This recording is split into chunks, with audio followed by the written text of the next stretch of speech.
বন্ধুরা, ভগবান যেমন আলাদা আলাদা মানুষ তৈরি করেছে, আলাদা আলাদা রকমভাবে তাদের স্বভাব চরিত্র সব কিছু আলাদা আলাদা, তেমনি প্রত্যেকটা মানুষেরও সমস্যাও ঠিক আলাদা আলাদা রকম। কারোর সমস্যার সঙ্গে কারোর সমস্যার মিল নেই। সবারই আলাদা আলাদা রকমভাবে সমস্যা। যেমন মানুষ আলাদা রকম, সমস্যাও তাদের আলাদা রকম। যাই হোক, এই সমস্যা নিয়ে চলতে হবে, তারপরে এর সমাধানও আছে।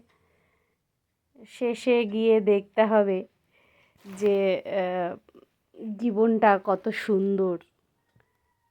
এই নিয়েই সব সমস্যা, ভালো মন্দ সব কিছু নিয়েই জীবন। ঠিক আছে, কেমন হয়েছে জানাতে ভুলো না কিন্তু। বাই।